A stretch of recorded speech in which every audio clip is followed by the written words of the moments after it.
Assalamualaikum warahmatullahi wabarakatuh. Hai teman-teman semua, balik lagi sama aku. Siapa? Ya, Eka Dalilah Putri.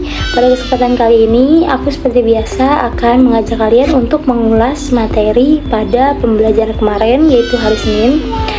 Nah, sebelum aku mengajak kalian untuk mengulas materi kelompok 5, aku akan memberitahu ke kalian bahwa minggu ini tuh siapa yang maju public speaker.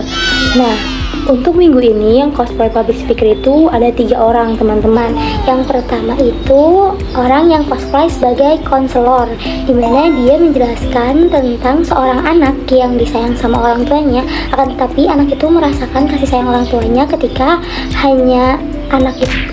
dia itu menuruti apa perkataan orang tuanya, seperti seorang anak kecil yang disuruh mencuci baju sendiri dan mencari uang sendiri, gitu teman-teman. Nah, untuk orang yang cosplay kedua itu dia cosplay sebagai pembedah kasus, dimana kasus yang dia bahas itu adalah seorang anak yang membunuh orang tuanya.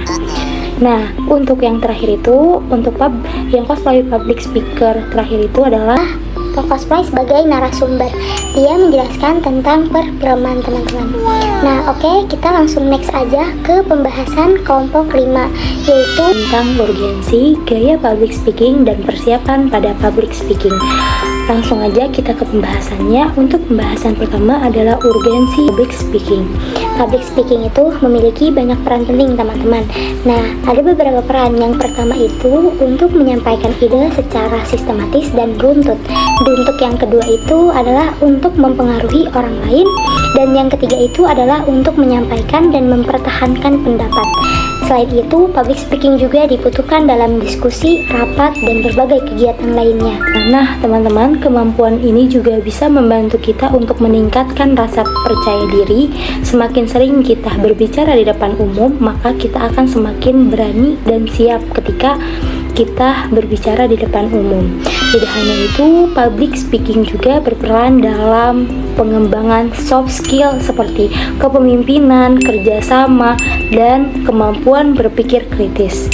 Dan yang paling penting adalah public speaking sangat dibutuhkan dalam dunia kerja, seperti saat presentasi, wawancara, dan komunikasi profesional.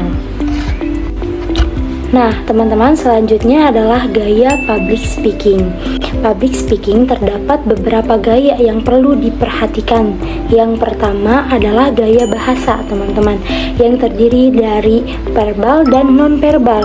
Di mana verbal itu berkaitan dengan kata-kata yang digunakan harus jelas, singkat, dan mudah dipahami. Sedangkan non-verbal itu meliputi ekspresi wajah, gestur, dan kontak mata. Nah, untuk yang kedua itu adalah gaya vokal, yaitu bagaimana kita mengatur intonasi, volume, dan tempo suara. Hal ini sangat penting teman-teman agar penyampaian tidak terdengar monoton kepada audiens. Untuk yang ketiga itu adalah gaya penyampaian, yaitu cara kita menyusun dan membawakan materi. Kemudian juga ada gaya interaksi dengan audiens. Ada juga gaya penampilan, karena cara kita membawa diri kita juga mempengaruhi kesan terhadap audiens itu sendiri. Nah, gaya komunikasi juga harus konsisten teman-teman, karena agar audiensnya itu dapat mengenali karakter kita sebagai pembicara. Namun, gaya tersebut juga tetap harus disesuaikan dengan situasi dan kondisi terhadap audiensnya itu. Nah, untuk selanjutnya itu penjelasan tentang persiapan public speaking. Nah, teman-teman, persiapan public speaking itu sangat penting karena agar penyampaiannya itu lebih efektif dan menumbuhkan rasa percaya diri. Kita itu dapat menggunakan konsep 5W1H, yaitu who, what, why, when, where, how. Yang artinya, who, mengenali dulu siapa audiens kita, what adalah menguasai materi kita, materi yang akan kita sampaikan, dan why itu adalah memahami tujuan kita, dan when mengatur waktu ketika kita membawakan materi, dan where mengenali tempat di mana kita akan membawakan materi itu sendiri, dan how bagaimana cara menyampaikan materi yang akan kita sampaikan kepada audiens. Nah, teman-teman, selain itu ada beberapa persiapan dasar yang harus kita perhatikan. Yang pertama itu seperti menjaga kondisi tubuh agar tetap rileks dan fit. Untuk yang kedua itu adalah membuat poin-poin materi sebagai pengingat dan mengumpulkan referensi.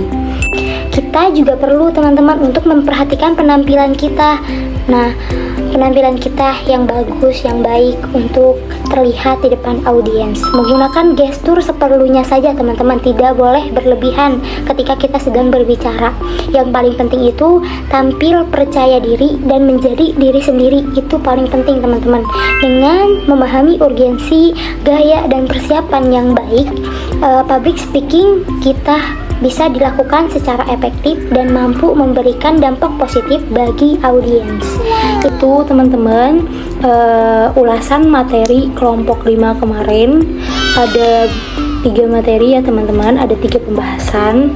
Nah, mungkin itu saja ulasan yang bisa saya sampaikan. Kurang lebihnya mohon maaf karena saya juga sama-sama masih belajar di sini. Terima kasih, teman-teman, selalu mengikuti saya di sini.